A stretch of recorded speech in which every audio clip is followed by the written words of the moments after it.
Et voilà, je suis là. Bonsoir, bonsoir. J'espère que vous allez bien. Alors, et j'espère que vous m'entendez. Bon, alors on ouvre la fenêtre ici. Puis, c'est ça, laissez-moi savoir comment ça va en ce début du mois d'août déjà. Ça va vite, hein? Et puis, est-ce que vous êtes en vacances ou vous êtes au travail encore? Avez-vous déjà eu vos vacances? Retour au travail? Laissez-nous savoir, on est curieuse de vous lire. Et ce soir, on parle de la planification, la préparation. Et un instant, je vais baisser ici comme ça. Bon. On parle de la planification et la préparation. Pas parfaite, mais préparée. Alors, un vote en ta faveur. Et je vais parler de qu'est-ce que ça veut dire un peu plus tard.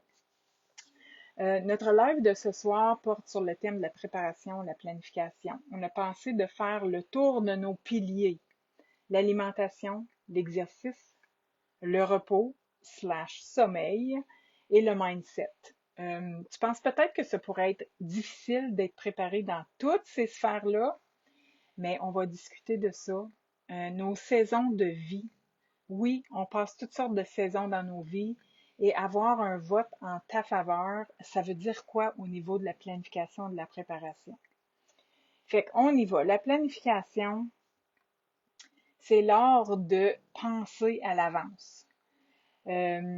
Et de penser à l'avance à ce qui est important pour toi, afin de te sentir plus en paix, te sentir plus organisé et plus en maîtrise de ton énergie en bout de ligne. Fait que planifier, c'est pas tout contrôler. C'est de te créer un cadre doux pour avancer avec une belle intention, même quand la vie nous lance des moments imprévisibles. Est-ce que ça vous arrive des moments imprévisibles?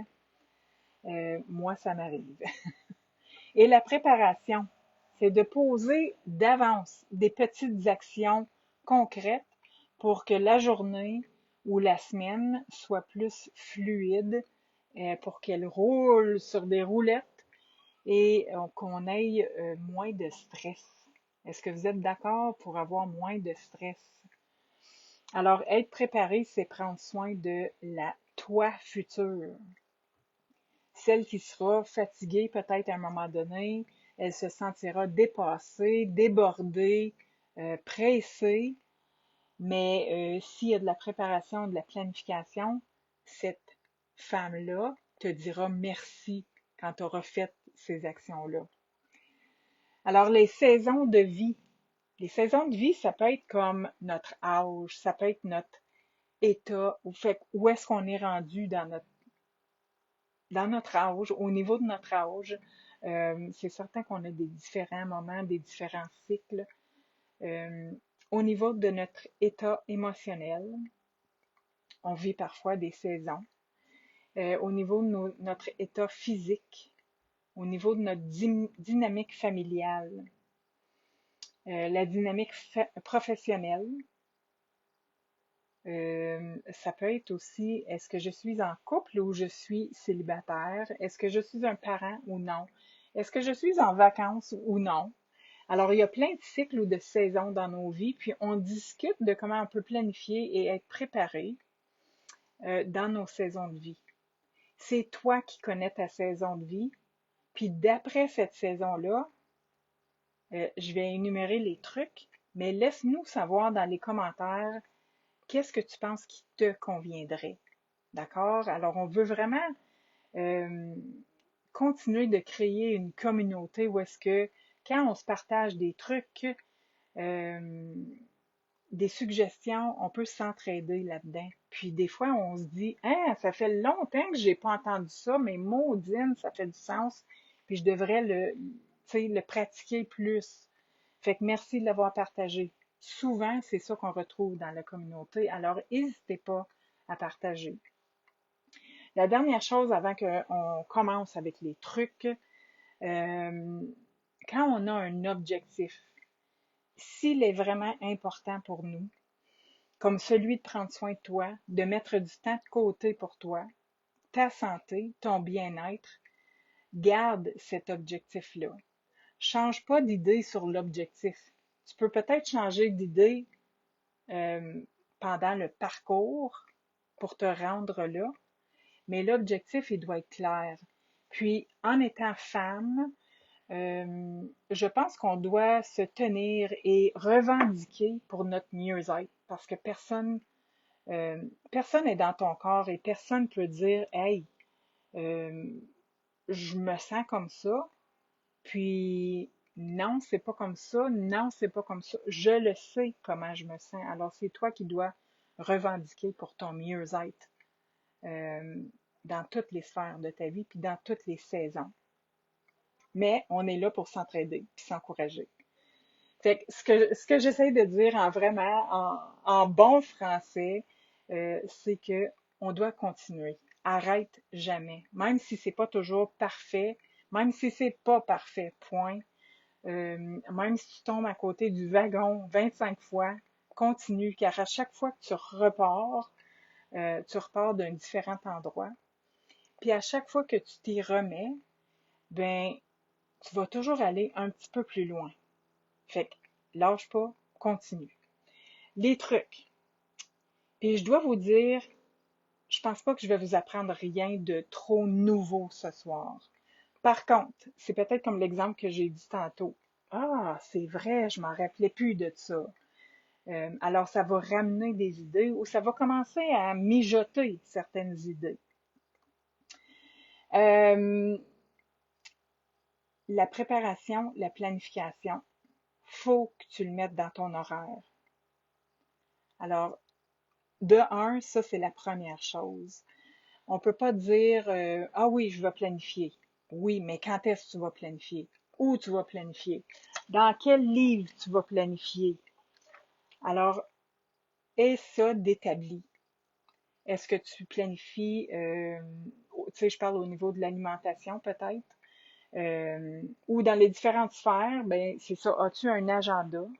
As-tu une liste d'épicerie? As-tu un menu?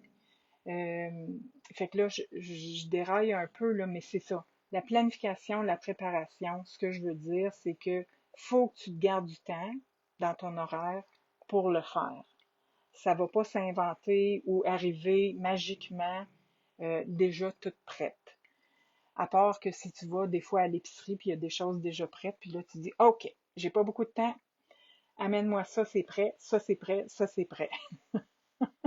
Puis je dois vous dire que des fois, ça dépanne et c'est encore là, dépendamment de la saison de ta vie, ça peut définitivement aider. Alors au niveau de l'alimentation, préparer sans se compliquer.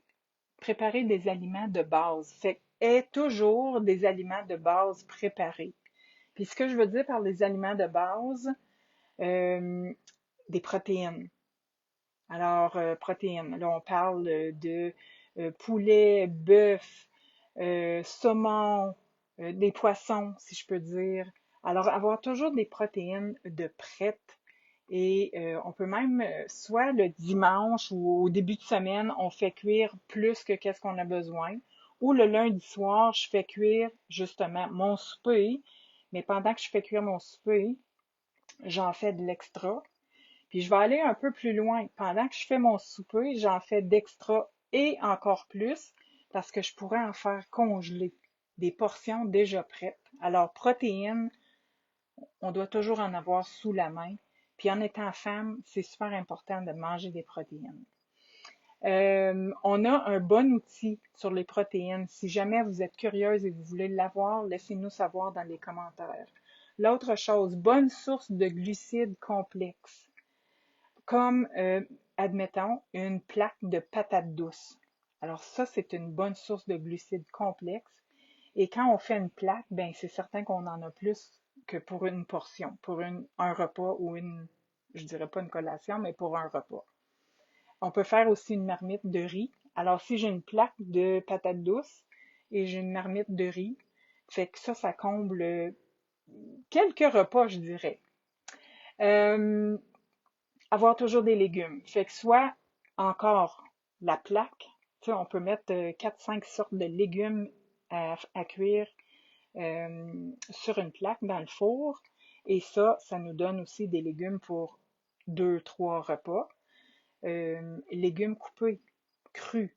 Alors ça, c'est toujours super d'avoir ça sous la main. Euh, Peut-être se faire une sauce maison. Alors une sauce maison, ça nous tient pas mal toute la semaine, si je peux dire, dépendamment de la dynamique familiale, comme je mentionnais tantôt. Puis faire une petite routine de préparation. Fait comme je disais, soit le dimanche ou le lundi soir, est-ce que vous avez un moment dans votre routine, dans votre horaire, où est-ce que vous dites, OK, ce moment-là, c'est pour de la planification, pas de la planification, de la préparation. Alors, préparation, c'est vraiment quand je fais les actions. Vous vous souvenez au début, c'est ce que je mentionnais. Alors, avoir des dépanneurs sains à portée de main, ça aussi, c'est très bien. Comme peut-être quelques conserves de thon, des œufs. Ça, c'est toujours des passe-partout, si je peux dire, si vous aimez les œufs. Et le yogourt grec. Et ça aussi, c'est un passe-partout. Ça peut être utilisé pour faire les vinaigrettes ou bien juste on ajoute dans notre smoothie ou on mange avec des petits fruits. Puis moi, j'ajoute mon yogourt grec avec mon magnésium puis des bleuets ou des petits fruits. Fait que ça me fait pour une bonne collation. Un autre truc, demander de l'aide des membres de la famille. Alors, dépendamment de la dynamique de la famille, c'est une bonne pratique à partager avec les enfants euh, ou de le faire avec son conjoint. C'est super. C'est pas toujours la même personne qui doit préparer les repas, dépendamment de la dynamique familiale. Avoir quelqu'un avec qui tu peux comparer tes repas. Fait que ça peut être comme dans notre groupe. Alors, revenez, nous partagez vos repas. Des fois, ça nous donne des idées. Puis, comme je disais tantôt, céduler un temps dans l'horaire pour planifier. Fait que planifier, ça peut être, OK, je vais écrire mon menu. Mercredi soir, je vais aller à l'épicerie. Puis là, on met dans l'horaire aussi un temps de préparation. Commencer la journée avec des protéines plus un bon gras, ça stabilise l'humeur. Fait que ça, c'est juste un petit à côté. Je continue avec l'exercice. Comment on peut planifier l'exercice? Alors, bouger, euh, on peut aller de cette façon. Fait qu'on peut bouger selon l'énergie du jour parce qu'il y a des différents niveaux de mouvement. On peut faire des mouvements doux comme de la marche ou du yoga. Des mouvements qui sont un peu plus actifs, genre marche rapide ou du vélo. Et aussi de l'exercice à haute intensité. Fait que dépendamment de l'énergie du jour, euh, planifie dans ton horaire du temps d'exercice, mais tu peux choisir l'intensité peut-être de l'exercice. Prépare tes vêtements la veille pour te motiver. Alors Nadia dit toujours, quand ton linge est sur le bord de ton lit ou sur la petite table à côté, puis là, tu es obligé, parce que tu n'as pas fait l'exercice, tu es obligé de resserrer ton linge. Tu te sens vraiment pas bien là-dedans. Fait que tu es aussi bien de dire, j'ai sorti mon linge, wow, je suis prête à faire mon exercice. Tu sais, de faire sa part, si je peux dire. Ensuite, bouger dans ta fenêtre d'énergie naturelle. Faire. Alors, je sais pas si toi, quand tu te lèves le matin, tu as plus d'énergie. Alors, peut-être que là, c'est le moment vraiment de faire ton exercice. Ou dans l'après-midi, tu as le temps de te reposer un peu, puis tout de suite en te levant, après le repos d'après-midi, c'est là que tu as de l'énergie, alors va faire ton exercice. L'autre chose que je dis toujours, et encore, c'est une petite blague à part, mais je dis toujours, ben, je fais mon exercice le matin, très tôt le matin, avant que mon cerveau ait le temps de se réveiller. Fait que ça, c'est une petite blague, mais ça fonctionne. Encore le faire soit avec la famille, de faire des exercices ou des activités avec la famille ou avec une amie, ou bien faire partie d'un groupe, d'un gym. On a un programme qui se nomme Ma santé en action. Et dans le programme, on offre un gym virtuel. Alors, 3 fois par semaine, on se rencontre sur Zoom et on fait nos exercices ensemble. Mais c'est motivant quand quelqu'un d'autre est là puis il dit, tu le sais que l'autre personne t'attend. Alors, ça, c'est bien. Alors, laissez-moi savoir, est-ce que vous planifiez, est-ce que vous préparez votre linge lors de vos exercices? Le repos et le sommeil. Fait que construire un terrain de régénération à chaque jour. C'est tellement important le sommeil. Vraiment, je l'ai mis troisième sur la liste, mais le sommeil, en tout cas, on ne le dira jamais assez comment c'est important. D'avoir une routine du soir, d'être capable de... parce que notre corps a un cycle et le soir, quand la lumière tombe, c'est fait pour aller se reposer. Si tu as une routine qui est similaire à tous les soirs, ça va aider ton corps à reconnaître que c'est le temps d'aller se coucher et de se reposer. Éteindre les écrans au moins 1 heure avant l'heure du repos. On peut soit prendre une tisane ou écrire, faire de l'écriture dans un journal. Parfois, ce que ça fait, écriture dans le journal, c'est que ça sort tout ce qui se passe dans la tête et on le met sur papier. Fait que c'est comme plus pris dans la tête. Faire de la respiration intentionnelle. Moi, je dis toujours, en tout cas, c'est un outil que j'utilise. La respiration intentionnelle, c'est d'inspirer par les narines et d'expirer par la bouche. Puis ça, ce que ça fait, c'est que ça calme ton système sympathique, ça l'active ton système parasympathique qui amène le calme. Faire un mini reset. Fait que dans ta journée, si tu as la chance de faire un petit reset de quelques minutes, t'arrives pas à la fin de ta journée avec l'horaire chargé, une autre chose à faire, une autre chose à faire, une autre chose à faire, plein de choses, des activités. Tu arrives à la fin de la journée, puis là, ton journal, tu es obligé d'écrire 5 pages parce que tu as plein de choses à vider. Mais en faisant un reset dans ta journée, ça te donne la chance d'avoir moins de choses à vider le soir avant de te coucher. Ça fait du sens? Éviter le sucre et les écrans avant de dormir, je l'ai mentionné, parce que ce que ça fait, c'est que ça l'active le cortisol, l'hormone du stress. Puis avoir la même routine, même heure de te coucher à chaque soir, c'est vraiment aidant à ce que ton corps reconnaisse que c'est le temps d'aller te reposer, régénérer.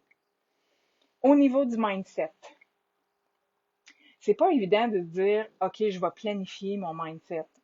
Pas nécessairement. Par contre, d'avoir du temps d'écriture ou de poser sur papier une intention. Ça peut être au niveau de ta santé, ça peut être autre chose, mais aujourd'hui, je vais passer une super de belle journée. J'ai bien dormi, je me sens bien, mon alimentation, mes aliments, mes nutriments sont préparés et je suis contente parce que en faisant ça, ça va me donner plein d'énergie, ça va garder mon énergie plus égale.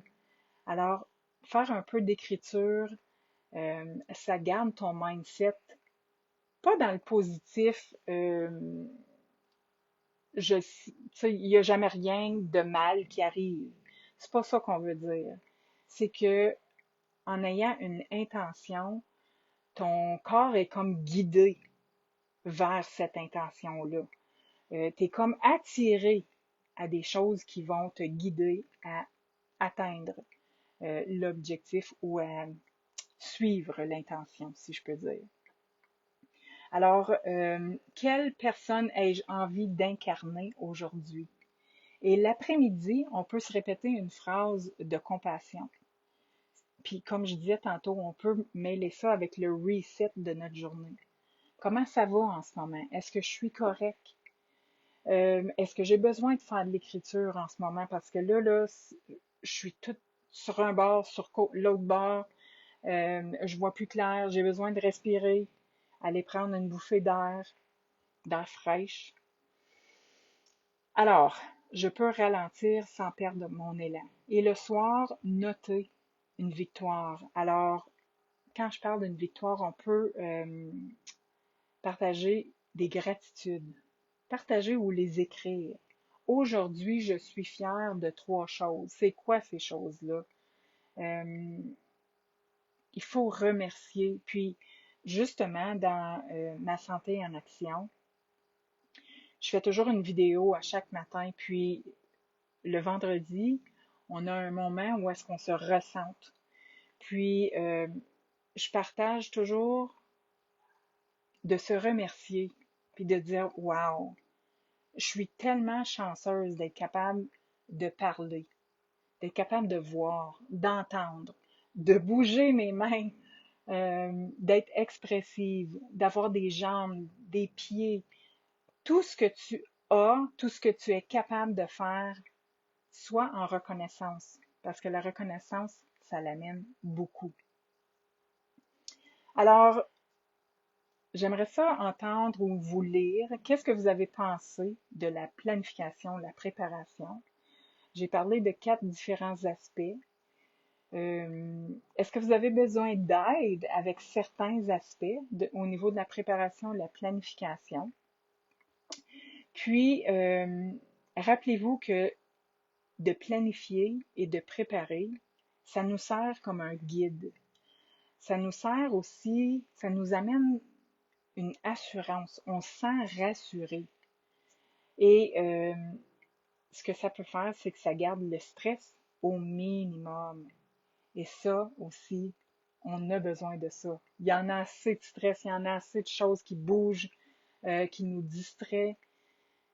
Alors de diminuer le stress, c'est très bien pour nous. Fait que je vous souhaite une belle soirée. Merci beaucoup d'avoir été là et j'aimerais ça vous lire.